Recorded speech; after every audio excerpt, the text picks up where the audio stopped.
Ignited Minds Tutorials has recently released a comprehensive series of videos covering the topic of electric field and charges for Class 12 Physics CBSE, Maharashtra State Board, and IIT/NEET, and various CET syllabus. The videos aim to provide a thorough understanding of these complex concepts through clear, concise explanations and problem walkthroughs. In addition to covering the basic principles, the series also includes previous year's questions, allowing students to practice and prepare for their exams effectively. The tutorials are designed to help students build a strong foundation in this important topic, ensuring they are well prepared to tackle any related questions that may come their way. Whether you are a student studying for board exams or preparing for competitive entrance exams like IIT and NET, these videos offer a valuable resource to aid in your studies. With the guidance of experienced educators, learners can gain a deeper insight into the subject and develop the skills necessary to excel in their academic pursuits. Overall, the series of videos from Ignited Minds Tutorials serves as a valuable, knowledge-based resource, providing a clear and comprehensive explanation of electric field and charges for students looking to enhance their understanding of the subject.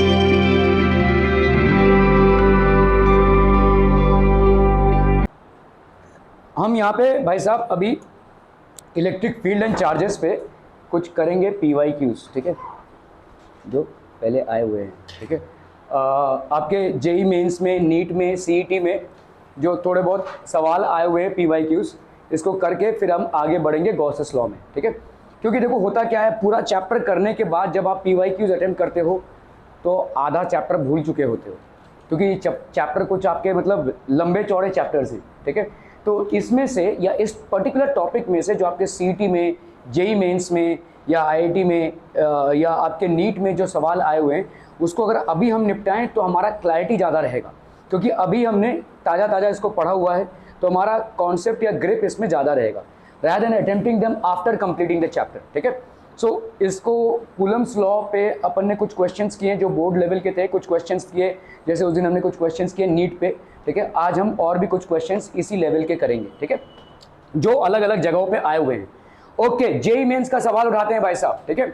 यहाँ पे क्या पूछा गया है, देखो, as shown in the figure a configuration of 2 equal point charges, ठीक है, 2 equal point charges हैं 2 माइक्रोकूलम के। भाई साहब यहाँ पे हो गया आपका एक चार्ज 2 माइक्रोकूलम का, और दोनों भी क्या है, प्लस है, ठीक है। ये एक दूसरा चार्ज हो गया प्लस 2 माइक्रोकूलम का, ठीक है। ये एक चार्ज है 2 माइक्रोकूलम का और ये एक चार्ज है 2 माइक्रोकूलम का, ठीक है, क्लियर है। Okay, is placed on an inclined plane, ये एक इंक्लाइंड प्लेन है, मतलब कैसा है, देखो ऐसा इंक्लाइंड प्लेन है, यहाँ पे एक चार्ज रखा हुआ है, यहाँ पे एक चार्ज रखा हुआ है, this is basically placed on an inclined plane, ठीक है। Mass of each point charge is 20 grams, ठीक है। तो मास को अपन फटाफट से कन्वर्ट कर लें, मास इज इक्वल टू कितना भाई साहब, 20 इंटू 10⁻³ kg।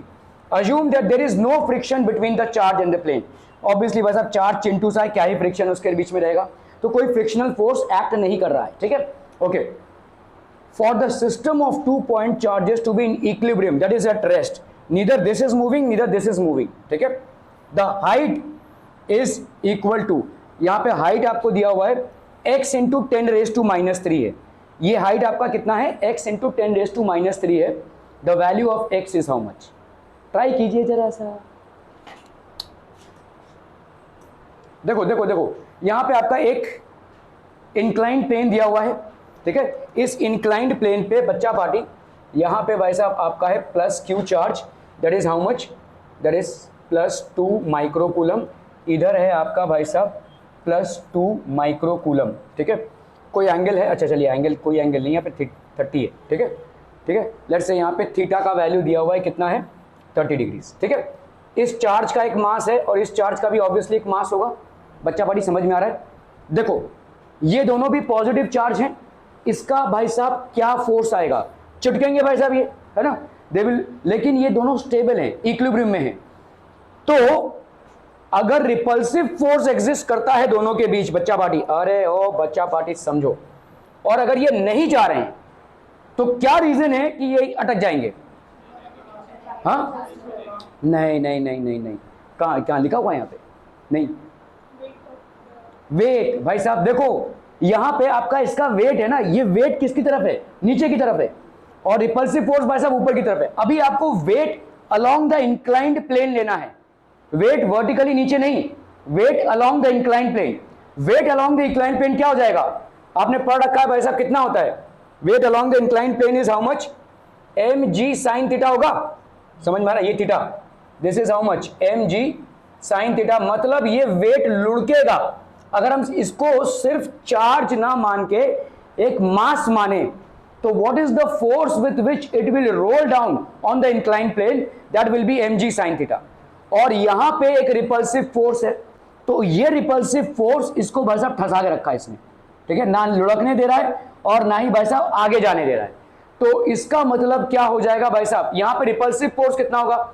रिपल्सिव फोर्स इस लाइन पे एक्ट करेगा, ठीक है। तो अभी समझो भाई साहब, अरे समझो ना भाई, ये कितना हो गया आपका? देखो h, ठीक है। इस ट्राइंगल में देखो परपेंडिकुलर अपॉन हाइपोटेन्यूज, तो लेट्स से ये आपका हाइपोटेन्यूज, ये हो गया आपका परपेंडिकुलर, और ये हो गया let's say hypotenuse, is equal to what? Sine theta, ठीक है। तो अपन अपन अपन अपन भाई साहब यहाँ पे h अपॉन साइन थीटा को क्या लिख सकते हैं? हाइपोटेन्यूज लिख सकते हैं, है कि नहीं? ये हाइपोटेन्यूज हो गया। तो हाइपोटेन्यूज का लेंथ कितना हो जाएगा भाई साहब? हाइपोटेन्यूज का लेंथ हो गया h अपॉन साइन 30, ठीक है, साइन 30। h अपॉन साइन 30 मतलब h अपॉन 1/2, 1/2। तो ये हो गया हाइपोटेन्यूज। हाइपोटेन्यूज की वैल्यू कितनी हो गई बच्चा पार्टी? ये हो गया 2h, ठीक है। Are we clear on this one people? हम ठीक है, ओके ओके ओके। तो अपन यहां पे क्या लिख सकते हैं भाई साहब? What will be the electrostatic force 1/4 pi epsilon naught Q into Q, मतलब Q का स्क्वायर अपॉन किसका स्क्वायर भाई साहब? हाइपोटेन्यूज का स्क्वायर, है ना, हाइपोटेन्यूज का स्क्वायर। और यहां पे कितना हो जाएगा बोलो? 1/4 पाई एप्सिलॉन नॉट की जगह पर अपन क्या लिख सकते हैं? दिया हुआ है देखो 9 इंटू 10⁻⁹, ठीक है। Q का स्क्वायर, Q का स्क्वायर मतलब 2 माइक्रोकूलम का स्क्वायर, मतलब 4 इंटू 10⁻⁻12 हो जाएगा भाई साहब। 2 माइक्रोकूलम मतलब क्या होता है? 2 इंटू 10⁻⁻6, इसका स्क्वायर करोगे तो कितना आ जाएगा? 4 इंटू 10⁻⁻12, फिर अपॉन भाई साहब हाइपोटेन्यूज का स्क्वायर। हाइपोटेन्यूज कितना है बच्चा पार्टी? हाइपोटेन्यूज इज 2h, इसका स्क्वायर, ठीक है। ये हो गया आपका क्या? इलेक्ट्रोस्टैटिक फोर्स, ठीक है। ये इसको धक्का मार रहा है। और ग्रेविटेशनल फोर्स कितना है भाई साहब इसके ऊपर? g sin theta, mg sin theta, है ना। तो डाउन द प्लेन इस पे कितना फोर्स लग रहा है? mg sin of theta. अभी m की वैल्यू डाली यहां पे कितना है? 20 इंटू 10⁻⁻3, g की वैल्यू दिया भाई क्या? हाँ 10 मीटर पर सेकेंड स्क्वायर होगा ना भाई साहब, ओके। 10 इंटू साइन थीटा मतलब हो गया साइन 30, दैट इज हाफ। तो ये हो गया आपका कितना? 10 इंटू 10 हो गया आपका 100 इंटू 10⁻⁻3, बच्चा पार्टी कितना हो गया? 10⁻⁻1, ठीक है। तो ये वाला फोर्स और ये वाला फोर्स भाई साहब क्या हो जाएगा आपका? बराबर, है ना, तभी तो वो इक्विलिब्रियम में है। Downward force will be equal to the upward force. Upward force इस लाइन में कितना है? इलेक्ट्रोस्टैटिक फोर्स, और डाउनवर्ड फोर्स इसमें कितना है? mg sin theta. तो हम फिर क्या बोल सकते हैं यहाँ पे? 10⁻⁻1 is equal to 9 into 10⁻⁹ into 4 into 10⁻⁻12 upon कितना हो जाएगा बोलो? 4h का स्क्वायर। ये कैंसलम इसको इधर ले लो, तो 9 इंटू 10⁻⁹ इंटू 10⁻⁻12 अपॉन 10⁻⁻1, और ये हो गया भाई साहब आपका h का स्क्वायर, है ना। और कुछ है क्या भाई साहब? एनीथिंग मिसिंग बाय मी? नहीं ना, ठीक है। तो यहाँ पे कितना हो जाएगा देखो? h का स्क्वायर, हाँ, तो यहाँ पे कितना हो गया? 9 इंटू 10⁻⁻, ये हो गया -3, और -3 -1, तो क्या हो गया? -2, है ना। तो 9 इंटू 10⁻⁻²। अभी भाई साहब h की वैल्यू कितनी हो जाएगी? √9 into 10⁻⁻², so that will B 3 into 10⁻⁻1। तो h की वैल्यू कितनी हो जाएगी भाई साहब, then the height is equal to, अभी यहाँ पे देखो क्या दिया हुआ है, यहाँ पे h कितना आया, ये आपका कितने में आया भाई साहब, h आपका जो आया, आपने सारे वैल्यूज इसमें कितने लिए थे, माइक्रोकूलम हो गया आपका h का हाँ तो मीटर में ही आया ना भाई साहब, ये इतना मीटर आया। अभी आपको क्या लिखना है, देखो h क्या दिया हुआ है, h is equal to x into 10⁻³ metre. अगर -3 करना है तो भाई बढ़ा दो इसको, तो यहाँ पे तुम क्या लिख सकते हो, 300 इंटू 10⁻³ मीटर, ऐसा लिख सकते हो कि नहीं, है कि नहीं, क्लियर है। 3 इंटू 10⁻⁻1 आया है, it will be equal to 300 into 10⁻3, ठीक है। तो इसका मतलब x की वैल्यू क्या हो गई, x is equal to 300, clear है, are we clear. So x की वैल्यू बच्चा पार्टी यहाँ पे कितनी हो जाएगी, 300। Are we clear on this one people, समझ में आता हम, ठीक है। जेई मेंस का सवाल है 2023 का, ओके।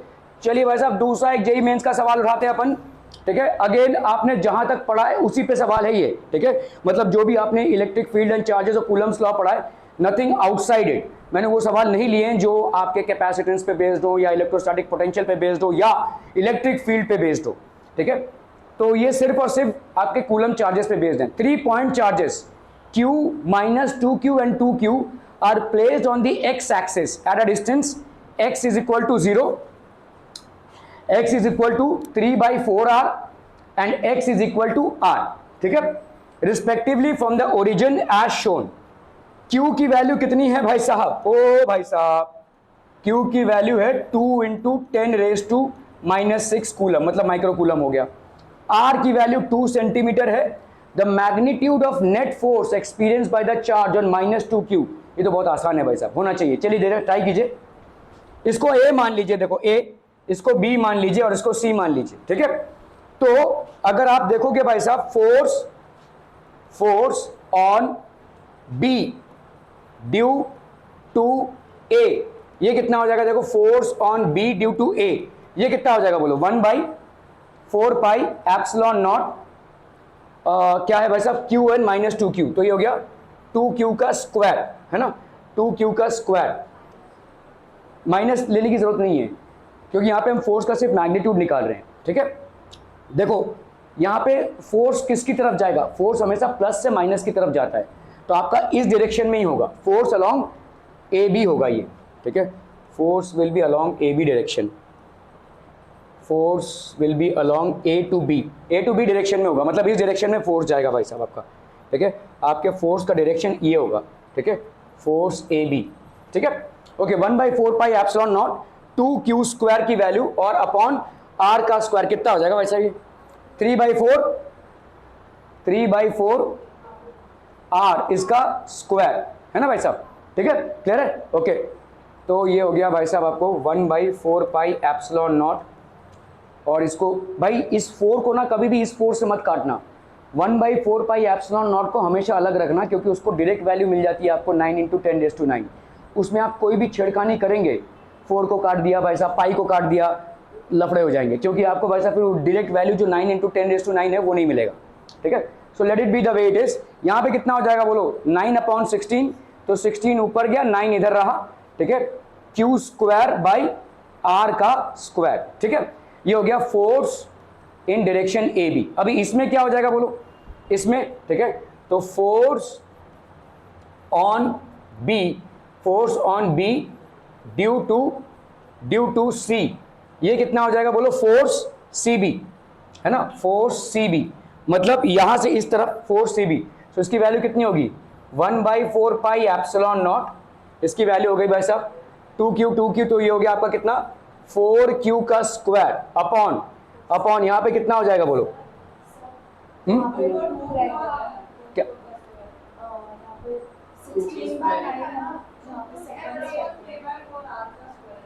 हाँ अच्छा 2 कहाँ पे गया, तो 32 कर सकते हैं, है ना। तो ये हो जाएगा आपका, ये हो गया आपका, ये ऊपर गया ना, तो ये 16 2 32 हो गया। चलिए भाई साहब 32/9, ठीक है, ओके। इधर कितना हो गया, 4Q का स्क्वायर अपॉन ये कितना हो जाएगा भाई साहब, R माइनस 3/4R, है ना, R minus 3/4R, that will be how much, 4 minus 3, तो ये हो गया R/4, ठीक है। तो ये हो गया आपका कितना, R/4 का square. So this is going to be how much 1/4 pi epsilon naught, ये हो गया भाई साहब ऊपर 16 4 जा 64 क्यू का स्क्वायर अपॉन आर का स्क्वायर, ये हो गया एफ सी बी, ठीक है, ये हो गया F C B, so that will be in this direction. बच्चा पार्टी समझ में आ रहा है ये, are we clear on this one, ये हो गया एफ सी बी। तो आपका रिजल्टेंट फोर्स ऑन बी कितना हो जाएगा, सो रिजल्टेंट फोर्स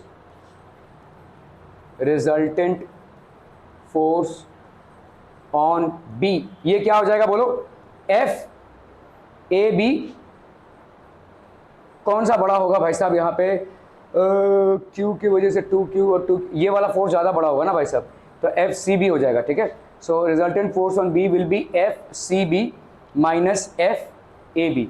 क्यों ये बड़ा हो जाएगा, क्योंकि यहाँ पे चार्जेस का मैग्नीट्यूड ज़्यादा और डिस्टेंस लेस, यहाँ पे चार्जेस का मैग्नीट्यूड कम और डिस्टेंस भी ज़्यादा, ठीक है।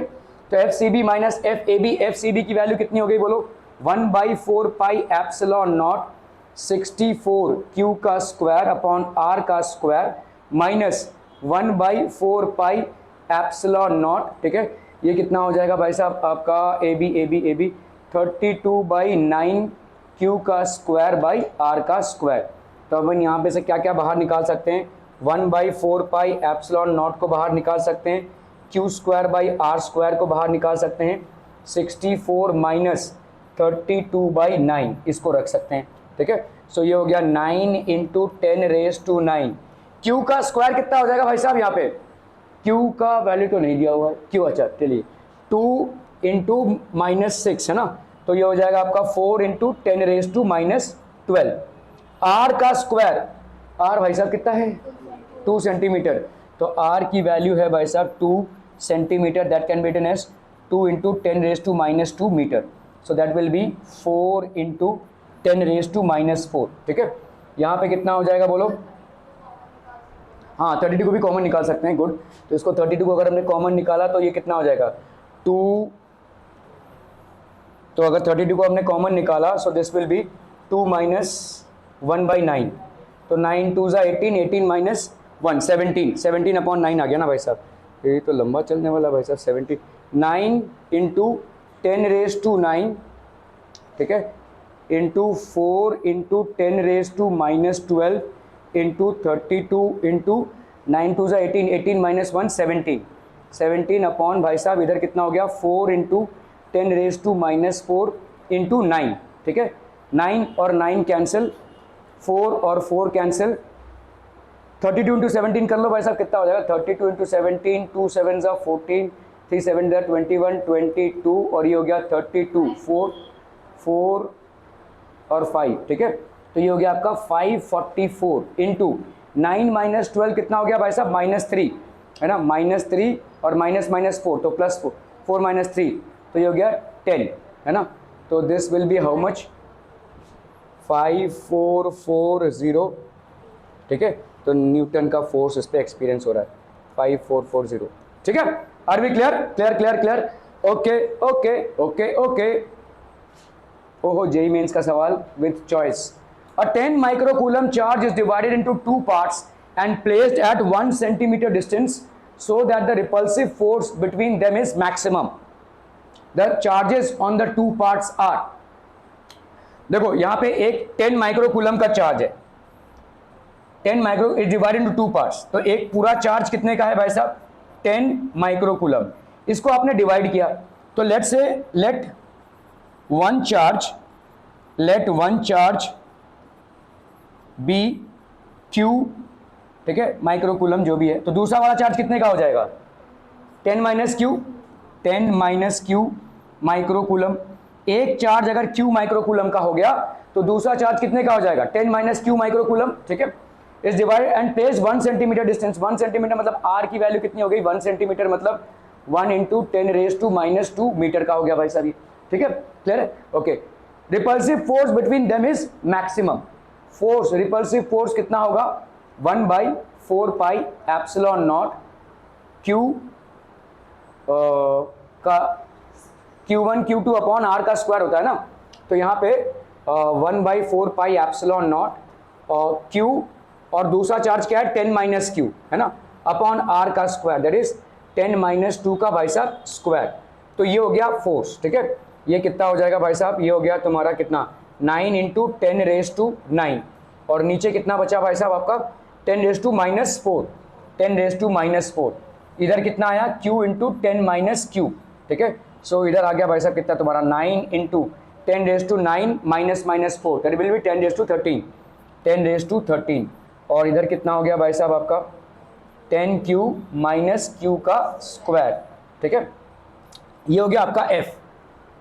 मैक्सिमा की कंडीशन क्या होती है, अगर y is equal to x है dy, तो dy बाई डी एक्स की वैल्यू क्या होती है 0, ठीक है, मैक्सिमा की कंडीशन है। तो यहाँ पे क्या हो जाएगा बोलो d, अगर हमको यहाँ पे क्या चाहिए, so that the repulsive force, आपको चार्ज का वैल्यू पूछा है ताकि रिपल्सिव फोर्स मैक्सिमम हो, ठीक है। तो हम यहाँ पे क्या लिख सकते हैं, for repulsive force as a function of charge to be maximum, हम यहाँ पे क्या लिख सकते हैं df by dq, इसकी वैल्यू क्या होनी चाहिए 0। अब इसका डिफरेंशिएशन कर लीजिए पहली बात तो df by dq बच्चा बाड़ी कितना हो जाएगा, ये तो है कांस्टेंट, ये आ गया बाहर 10⁻13 होगा ना 13। चलिए भाई साहब इधर इसको डिफरेंशिएट कीजिए जरा भाई साहब, 10q का डिफरेंशिएशन आपको कितना आ गया 10 माइनस 2q, समझ में आ रहा है भाई साहब ये, ठीक है। इसकी वैल्यू 0, तो इसका मतलब 9 into 10 raise to 13, 10 minus 2q, इसकी वैल्यू 0, भाई ये तो पूरा कैंसिल, 10 माइनस 2q की वैल्यू 0, तो 2q की वैल्यू कितनी 10, q की वैल्यू कितनी 5, तो मतलब दोनों भी चार्जेस की वैल्यू क्या क्या हो जाएगी 5 और 5, और एक्चुअली में देखो यही होगा, क्योंकि देखो आपने क्या रखा है, डिस्टेंस को तो सेम रखा है, तो f is directly proportional to q1 q2, इन दोनों की मैक्सिमम वैल्यू देखो, अगर तुमने यहां पे 2 लिया, लेट्स से 1 लिया और यहां 10 लिया, तो कितना आएगा प्रोडक्ट 10, है ना। ऐसे मैं आपको लॉजिकली बोल रहा हूं, अगर इस सवाल को तुम डिफरेंशिएशन से सॉल्व नहीं कर रहे हो तो दिमाग से भी सॉल्व कर सकते हो। देखो अगर मैंने यहाँ, क्योंकि आपका आर स्क्वायर तो कांस्टेंट है यहाँ पे, तो f is directly proportional to q1 q2, ये q1 q2 का वैल्यू मैक्सिमम कब होगा, तो 1 इंटू 10 10 हो गया, 2 इंटू 8 कर सकते हो, कितना आएगा भाई साहब आपका 16, 3 इंटू क्या होगा दूसरा चार्ज 7 का होगा, तो कितना आ गया 21, 4 इंटू दूसरा चार्ज कितने का होगा 4 नहीं 6, तो ये कितना हो गया भाई साहब 24। अब आते हो भाई साहब 5 इंटू 5, तो ये कितना आ रहा है तुम्हारा 25, यही मैक्सिमम है तुम्हारा, है ना। वैसे निकालो या वैसे निकालो, तो ये तुम्हारा मैक्सिमम फोर्स दे देगा, ठीक है, when both are equal 5 microcoulomb and 5 microcoulomb, so this is going to be the answer 1, ठीक है। Are we clear on this one people, okay.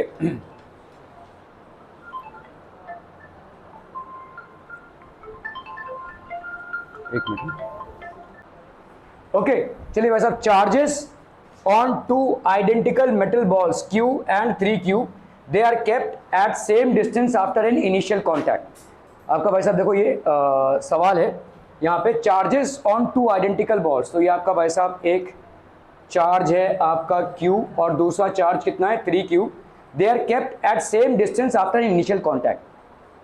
तो पहले आपने यहाँ पे रखा दोनों को, एक डिस्टेंस आपने r मेंटेन किया, ठीक है। Now they are base charges on 2 identical metal balls Q and 3Q, they are kept at same distance. अभी आपने इसको कॉन्टैक्ट में लाया, तो after contact they are kept at the same distance. What is the ratio of initial to final force, आपसे पूछा है initial और फाइनल फोर्स में रेशियो क्या हो जाएगा, ठीक है।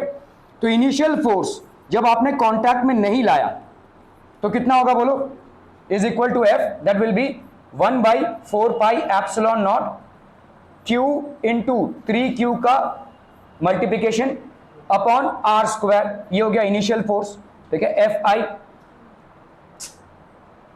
फाइनल फोर्स, अभी देखो फाइनल फोर्स को कैलकुलेट करने के पहले इन दोनों को आप कांटेक्ट में ला रहे हैं, so when you are bringing them in contact what will happen, divide हो जाएगा, ठीक है। सो क्योंकि ये दोनों आइडेंटिकल मेटल बॉल्स हैं, they are made of the same material and they have the same size as well, so what will happen, the charges will distribute equally in both the balls, ठीक है। So what is the total charge 4Q, and if they happen to basically distribute equally, तो एक में charge आ जाएगा 2q और दूसरे में charge आ जाएगा 2q, है ना। तो F फाइनल आपका भाई साहब यहाँ पे फाइनल फोर्स की वैल्यू क्या हो जाएगी, that is F that will be equal to 1/4 pi epsilon naught, यहाँ पे हो गया आपका 2q इंटू 2q अपॉन क्या हो जाएगा बच्चा पार्टी, r का स्क्वायर। तो फोर्स इनिशियल आपको यहाँ पे पूछा है the ratio of initial to the final force, तो force initial upon force final कितना हो जाएगा बच्चा पार्टी, 1/4 पाई एप्सिलॉन नॉट, ये हो गया आपका 3q का स्क्वायर बाई r का स्क्वायर, ये हो गया आपका 1/4 पाई एप्सिलॉन नॉट, ये हो गया आपका 4q का स्क्वायर अपॉन r का स्क्वायर, ये cancel cancel cancel cancel, q square cancel, तो 3:4, ठीक है। तो force initial upon force final is equal to 3/4, so आपका option B. Clear people, are we clear on this one, ठीक है। ओके चलिए भाई साहब, the ratio of electrostatic force and gravitational force acting between a proton and electron distance r from each other, okay। देखो भाई साहब, एक proton का मास कितना होता है, mass of a proton is 1.67 into 10⁻⁻27 kg, ये हो गया mass of proton. Mass of electron कितना होता है, 9.1 इंटू 10⁻31 kg, ठीक है। ओके, इलेक्ट्रॉन का चार्ज कितना होता है, charge of an electron that will be 1.6 into 10⁻19 coulomb, और charge of a proton that will be 1.6, same charge, सिर्फ प्लस और माइनस होता है, ठीक है। ओके, तो दो between a proton electron distance r, ठीक है। तो अगर हम भाई साहब यहाँ पे इलेक्ट्रोस्टैटिक फोर्स देख रहे हैं तो ये कितना हो जाएगा, 1/4 pi epsilon not charge of electron charge of proton q1 q2 upon r का square, so that will be how much, 9 into 10⁻9, ठीक है। और q1 q2 भाई साहब कर लीजिए, यहाँ पे कितना हो जाएगा 2.56 है ना, 16 इंटू 16 कितना हो जाएगा 2.56, तो ये हो गया आपका 2.56 इंटू 10⁻38, क्या समझ में आ रहा है, 10⁻38 अपॉन r का स्क्वायर, ये हो गया आपका इलेक्ट्रोस्टैटिक फोर्स, ठीक है। ओके, कर लो भाई साहब, कितना आ जाएगा ये, 6 9 54, 9 5 6 9 54, 9 5 45, 45 प्लस 5 50, 9 5 45, 45 प्लस 5 50 इंटू 10⁻² भाई साहब -29। भाई साहब इसको ना साइंटिफिक नोटेशन मतलब इसको इधर लेकर आओ, अपॉन r स्क्वायर, अगर हम इसको इधर लेकर आते हैं तो ये कितना हो जाएगा -28, तो 5, हाँ ओके चलिए भाई साहब 23.04, तो ये हो गया आपका 23.04, ठीक है, इंटू 10⁻38 -9, इसका कितना आएगा 29 ना, ठीक है 29। तो अगर मैंने इसको इधर लिया तो that will be how much, that is going to be 2.304 into 10⁻28 upon r का स्क्वायर, ये हो गया तुम्हारा क्या, इलेक्ट्रोस्टैटिक फोर्स, ठीक है। अभी अपन ग्रेविटेशनल फोर्स की बात कर रहे हैं, ग्रेविटेशनल फोर्स कितना हो जाएगा भाई साहब, this will B g m1 m2 upon r का स्क्वायर, g की वैल्यू कितनी होती है याद है 6.67 इंटू 10⁻11, यहाँ पे कितना है भाई साहब आपका m1 है 1.67 इंटू 10⁻27 इंटू 9.1 इंटू 10⁻31, अरे भाई साहब r का स्क्वायर। ओके चलिए भाई साहब यहाँ पे कितना हो जाएगा, जरा कीजिए इसको, कीजिए भाई साहब 6.67, देखो जरूरत नहीं है यहाँ पे ना, तुमको तुम्हारा जो आंसर है ना वो 10⁻² में ही है, तो एक लगभग औसताना निकाल लो। देखो यहाँ पे ऑलमोस्ट 6 इंटू 2 कर रहे हो तो कितना आ जाएगा तुम्हारा 12, ज़्यादा मेहनत करने की जरूरत नहीं है, ठीक है 12 आ जाएगा अप्रॉक्सीमेटली। 12 इंटू 9 कितना आ जाएगा 108, ठीक है। तो आप 108 को 1.08 ऐसा लिख सकते हो, ठीक है 108 को 1.08 अप्रॉक्सीमेटली, तो आपके 2 जीरोज ऐड हो जाएंगे। अभी देखो यहाँ पे चलो 108 लिख ही लेते हैं अपन, ठीक है 6 इंटू 2 12, 12 इंटू 9 108, ठीक है। और इधर कितना हो गया देखो 10⁻11 10⁻27, तो ये हो गया तुम्हारा कितना 8 2 + 1 3 38 ये हो गया -38 और ये -31, तो ये हो गया 8 + 1 9, 3 + 3 6, तो ये हो गया कितना भाई साहब 10⁻⁻69, ठीक है। क्लियर है पीपल हम? ओके, अपॉन r का स्क्वायर, तो अगर हमने भाई साहब 2 इधर प्लेस कर दिया तो ये हो गया 1.08 इंटू 10⁻⁻67, ये हो गया आपका क्या भाई साहब ग्रेविटेशनल फोर्स, ठीक है। तो ratio of electrostatic force to gravitational force कितना हो जाएगा बोलो यहाँ पे? दिस वाज हाउ मच, कितना था भाई साहब ये 2.3, जो छोड़ो उसको जरूरत भी नहीं है, इंटू 10⁻⁻28 अपॉन r का स्क्वायर, अपॉन इधर था आपका 1.08 इंटू 10⁻⁻67 अपॉन r का स्क्वायर। ये पूरा कैंसिल है, देखो यहाँ पे अप्रॉक्सीमेटली 2 आ जाएगा, और इसको देखते हैं अपन, यहाँ पे कितना हो गया 10⁻⁻28 प्लस 67, ठीक है, कितना आ जाएगा देखो 67 - 28, 9 + 8 17, 39 आ गया, तो अप्रॉक्सीमेटली कितना हो गया आपका 2 इंटू 10⁻⁻, प्लस 39, ठीक है। तो यही वाला चाहिए अपने को, ऑर्डर पूछा यहाँ पे, from each other is approximately 10⁻39, ठीक है। क्लियर हम पीपल, हम are we clear on this one, ठीक है। Okay okay okay.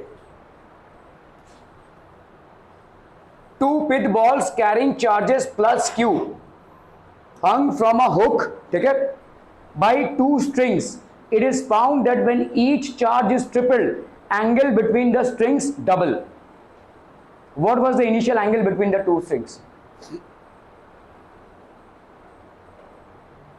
तो आपका देखो यहाँ पे 2 pith balls each carrying a charge. So let's say people, हम यहाँ पे आपका these are 2 pith balls, ठीक है, and these are 2 pith balls, they are separated. let's say आपका यहाँ पे एक एंगल हो गया ऑफ सेपरेशन, ठीक है, this is let's say theta, this is let's say theta, यहाँ पे टेंशन क्या डेवलप हो रहा है T, this is the tension that gets develop, ठीक है। ओके ओके, फोर्सेस देख लीजिए भाई साहब, यहाँ पे तो टेंशन T डेवलप हुआ, यहाँ पे क्या है भाई साहब आपका mg है ना, नीचे क्या है mg, और इधर क्या होगा भाई साहब इलेक्ट्रोस्टैटिक फोर्स ऑफ रिपल्शन, है ना, इधर आपका क्या हो जाएगा इलेक्ट्रोस्टैटिक फोर्स ऑफ रिपल्शन, है कि नहीं। इसी लाइन को अगर आप बढ़ाते हुए जाएंगे, अरे भाई साहब क्या बोलत रहे हम, अगर ऐसा ही को बढ़ाते जाएंगे, ठीक है, तो ये भाई साहब आपका थीटा है, तो ये वाला कितना हो जाएगा, ये वाला भी आपका कितना हो जाएगा थीटा, ठीक है। तो ध्यान से देखो, इस थीटा में इधर फोर्स है और इधर क्या है आपका भाई साहब, इस तरफ क्या हो जाएगा, this will be mg, force is acting this way and this is mg, तो अपन क्या लिख सकते हैं बच्चा body, tan of theta forces के हिसाब से f this side perpendicular upon base, mg हो गया बेस, क्या हम ऐसा लिख सकते हैं F/mg, ये F क्या है आपका इलेक्ट्रोस्टैटिक फोर्स, क्या ये समझ में आ रहा है भाई साहब, are we clear on this one people. ये आपका पिथ बॉल है, ये एंगल थीटा, तो ये एंगल थीटा, ये mg, ये भाई साहब आपका फोर्स इस तरफ लग रहा है, electrostatic force of repulsion is acting this way, यहाँ पे भी आपका Fe लगेगा, ये दोनों के बीच में फोर्स है, ठीक है। तो this will be Fe upon mg, तो tan थीटा की वैल्यू कितनी होगी बोलो, Fe upon mg, are we clear. Okay, अगर हम इसको देखते हैं, ठीक है, if we basically consider this carrying a charge of q around from by 2, that when each charge is tripled then the angle between the strings doubled. Okay, तो अगर हम भाई साहब इसको देखें यहाँ पे इस हिसाब से, तो tan थीटा की वैल्यू कितनी हो जाएगी बोलो, tan थीटा लेट्स से आपका यहाँ पे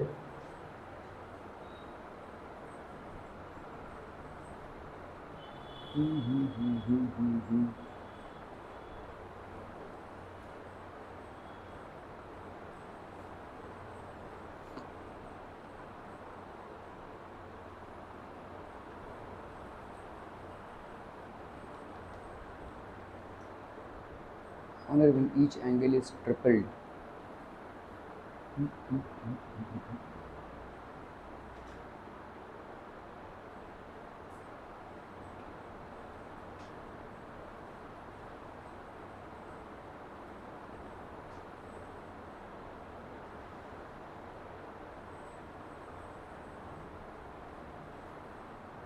ठीक है, यहाँ पे देखो लेट्स से हमने इसको माना r, इन दोनों के बीच में डिस्टेंस को माना हमने r, ठीक है, तो भाई साहब ये कितना हो जाएगा, this will B r/2, simple, समझ में आ रहा है ये। ओके, तो tan थीटा को अपन क्या लिख सकते हैं, r/2, और लेट से ये वाला आपका हो गया h, ठीक है। So this will B r/2 upon h, so that will B r/2h, ठीक है, क्लियर है। सो r/2h को अपन क्या लिख सकते हैं बोलो, F electrostatic force upon mg, ठीक है। यहाँ पे कितना हो जाएगा बोलो, इलेक्ट्रोस्टैटिक फोर्स का हो गया 1/4 पाई एप्सिलॉन नॉट, और यहाँ पे कितना हो जाएगा देखो, इसका चार्ज कितना है, प्लस क्यू, तो ये हो गया आपका q का स्क्वायर अपॉन r का स्क्वायर, मेकिंग सेंस पीपल हम, ठीक है। r का स्क्वायर अपॉन क्या हो जाएगा mg, ठीक है, क्लियर है mg, और ये क्या हो गया आपका भाई साहब r/2h, angle between the strings is doubled. Okay भाई साहब, चलिए करते हैं। यहाँ पे इस पूरे को अपन ने एक कांस्टेंट ले लिया, देखो यहाँ पे क्या है 9 × 10⁹ m और g, ये सब आपके कांस्टेंट हो जाएंगे। तो लेट्स से अपन ने क्या लिया यहाँ पे r/2h is equal to let's say constant k ना लेकर हम कुछ और कांस्टेंट ले ले, लेट्स से अल्फा कांस्टेंट ले लेते हैं भाई साहब, क्या है, ठीक है, where alpha is equal to 1/4 pi epsilon naught upon m × g, ठीक है, ये हो गया अल्फा, और इधर कितना हो गया बोलो q² का स्क्वायर, तो r3, ठीक है, is equal to alpha into q² × 2h, ठीक है। अभी हमको यहाँ पे कुछ तिकड़म लगाना पड़ेगी, तो क्या पड़ेगी, h बाई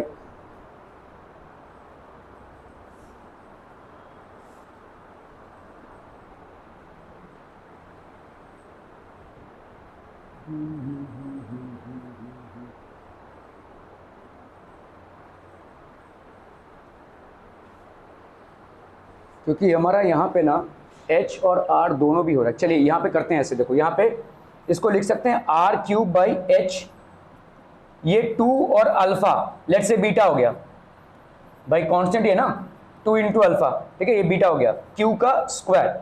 अभी देखो यहाँ पे अरे बाप रे बाप, ये तो बहुत लंबा जा रहा है भाई साहब,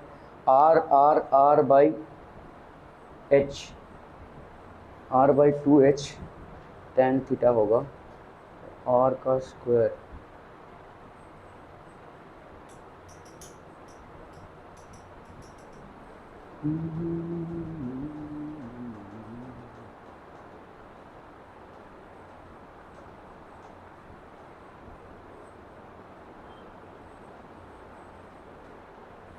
find the each charge is tripled भाई साहब, चार्ज को अगर अपन ट्रिपल करेंगे strings, the angle between the strings will double.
Okay, इसको पेंडिंग रखते हैं भाई साहब, let's keep this pending. The ratio of magnitudes of electrostatic force between two protons at a distance r apart to that between two electrons at the same distance of separation is, चलिए बस अब इसको जरा कीजिए फटाफट, जल्दी जल्दी जल्दी। ओ भाई साहब टाइम पास नहीं चाहिए।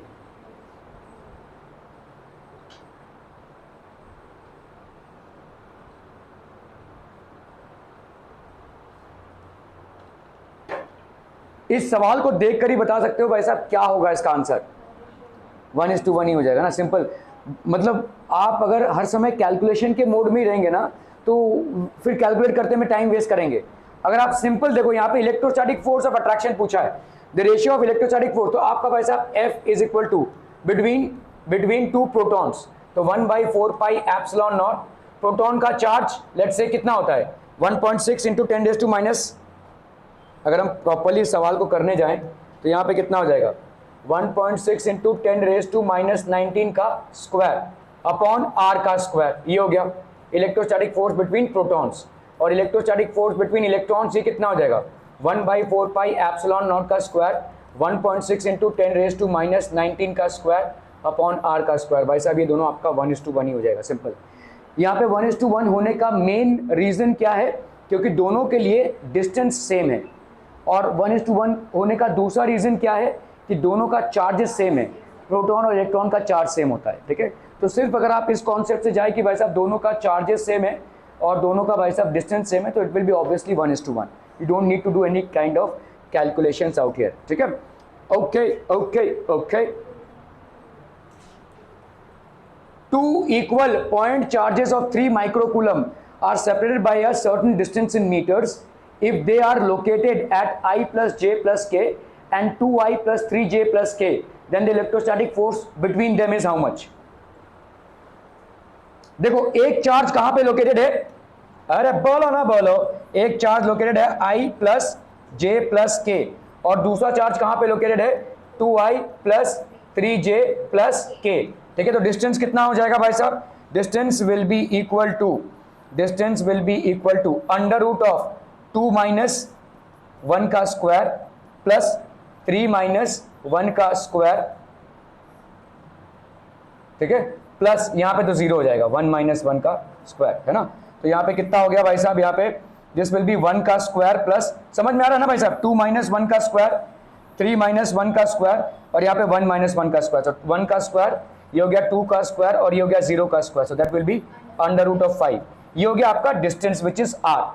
अब कर लो भाई साहब, ठीक है। तो यहाँ पे electrostatic force between them will be how much 1/4 pi epsilon naught q का स्क्वायर, ठीक है, अपॉन r का square, so that's will be 9 into 10⁻⁹ q का स्क्वायर मतलब हो गया 9 इंटू 10⁻⁻12, है कि नहीं। 3 माइक्रोकूलम का स्क्वायर है, so that will be 3 into 10⁻⁻6 का स्क्वायर है 9 into 10⁻⁻12 अपॉन r का स्क्वायर मतलब 5। तो यहाँ पे कितना हो गया बोलो 81/5 इंटू 9 10, ये हो गया 9 माइनस 12, तो ये हो गया -3, ठीक है। 5 1 जा 5 16.2 10⁻⁻3, ठीक है। So this would be the answer, ठीक है, this is going to be the answer. Clear हम पेपर, ठीक है, okay. Two particles of charge E plus and 2E plus are at 16 centimeter away from each other. Where should another charge Q be placed between them so that the system remains in equilibrium? देखो यहाँ पे क्या है भाई साहब, आपका दो charges है, ठीक है। So let's say we have 2 charges, ये हो गया आपका भाई साहब E और यहाँ पे हो गया भाई साहब आपका 2E प्लस 2E और plus E are at 16 centimeter away from each other.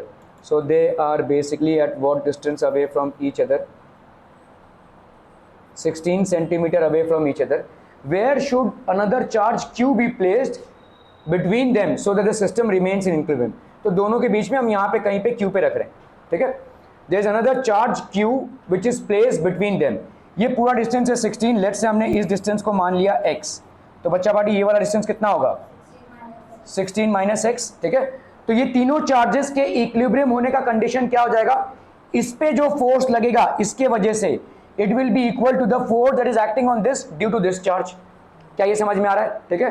तो लेट्स से यहाँ पे A हो गया, ये हो गया आपका B और ये हो गया C। तो force on charge at B due to A, force on charge at B due to A, तो force on charge at B due to A this will be how much 1/4 pi epsilon naught, यहाँ पे भाई साहब हो गया Q और ये हो गया E इलेक्ट्रॉन का चार्ज है ना, अपॉन x का स्क्वायर, ठीक है, okay. And force on B force on charge at B due to C कितना हो जाएगा बोलो, force on charge at B due to C, ये कितना हो जाएगा बोलो, 1/4 एप्सिलॉन नॉट, ये हो गया आपका 2E into Q upon 16 minus X का स्क्वायर। ठीक है, क्लियर है। फॉर इक्विलिब्रियम, तो इक्विलिब्रियम के लिए नेसेसरी कंडीशन क्या हो जाएगी भाई साहब, ये वाला फोर्स और ये वाला फोर्स, एक फोर्स इस तरफ और एक फोर्स इस तरफ, ये दोनों फोर्स क्या होंगे, बराबर होंगे। ठीक है, तो force on B due to A should be equal to force on B due to C, so that will be 1/4 epsilon naught QE by X का square should be equal to 1/4 epsilon naught 2QE by 16 minus X का whole square. So ये और ये cancel, और ये Q और E और ये Q और E भी कैंसिल, तो 1/x का square is equal to 2/16 minus X का square, taking square root of both sides. समझ में आ रहा है ये, तो कितना आ जाएगा बोलो, 1/x will be equal to under root of 2 upon 16 minus x. क्या ये मामला समझ में आ रहा है, तो 16 minus x is equal to under root 2x। ठीक है, तो भाई साहब यहां पे हो जाएगा आपका 60, यहां पे हो जाएगा भाई साहब आपका 16 is equal to under root 2x plus x, so that will be under root 2 plus 1 into x is equal to 16। तो x की वैल्यू कितनी हो जाएगी, 16 अपॉन अंडर रूट 2 प्लस 1। ठीक है, कितना ही हो जाएगा भाई साहब, यहाँ पे देखो 16 upon 1.41 plus 1, that will be 16 upon 2.41 is equal to x। भाई साहब यहाँ पे अप्रॉक्सीमेटली 2 को अप्रॉक्सीमेटली 8 के आजू बाजू आएगा। सो ये तो एकदम भी बिल्कुल भी पॉसिबल नहीं है। ठीक है, all these 3 values are not at all possible, this will be the value approximately. देखो 16 अपॉन 2.41 ना, कितना आएगा, अंडर रूट 2 प्लस 1 कितना आ जाएगा, 1.41 आता है 2 का, अंडर रूट 2 प्लस 1 2.41, तो 2.41 को अगर हम डिवाइड करेंगे तो अप्रॉक्सीमेटली इतना आ जाएगा 6.63। ठीक है, और कोई भी वैल्यू पास में भी नहीं है। देखो 80 सेंटीमीटर, 24 सेंटीमीटर, 12.33, ये तो नहीं होगा। गेस वर्क से हम इतना बता सकते हैं कि 6.63 हो जाएगा आपका। ठीक है, क्लियर है, ओके। चलिए भाई साहब ये वाला सवाल करना है, electronic force acting between 2 point charges kept at a certain distance in vacuum is 16 Newton. तो आपका भाई साहब यहाँ पे वैक्यूम जब होता है तो क्या लगता है भाई साहब, 1/4 एप्सिलॉन नॉट लगता है ना, Q1 बिटवीन 2 पॉइंट चार्जेस, तो let's say Q1 Q2 upon kept at a certain distance in vacuum, तो ये हो गया आपका वैक्यूम में। ठीक है, वैक्यूम में आपका एप्सिलॉन नॉट लगता है, वैक्यूम और एयर स्पेस जो रहेगा तो एप्सिलॉन नॉट लगेगा। ठीक है, if the same two charges are kept at the same distance in a medium of dielectric constant, यहां पे आपको dielectric constant दिया हुआ है। ठीक है, this is basically 8। dielectric constant क्या होता है भाई साहब, what is dielectric constant, नहीं, dielectric constant क्या होता है, dielectric constant is equal to permittivity of the medium upon permittivity of free space। ठीक है, dielectric constant।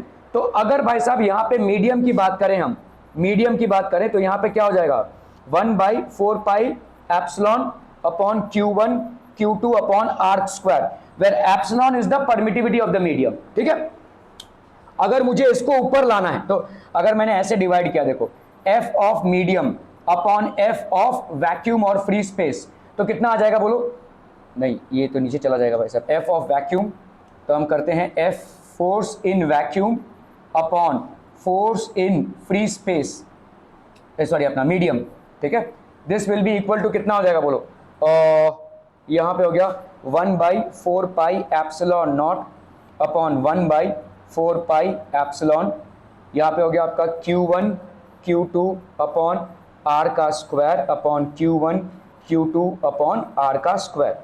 तो सारा तमाम चीज़ यहाँ तो कैंसिल हो गया, ये एप्सिलॉन, तो यहाँ पे हो गया force between the charges in vacuum upon force between the charges in medium will be equal to epsilon upon epsilon naught, और ये epsilon upon epsilon naught क्या होता है, dielectric constant।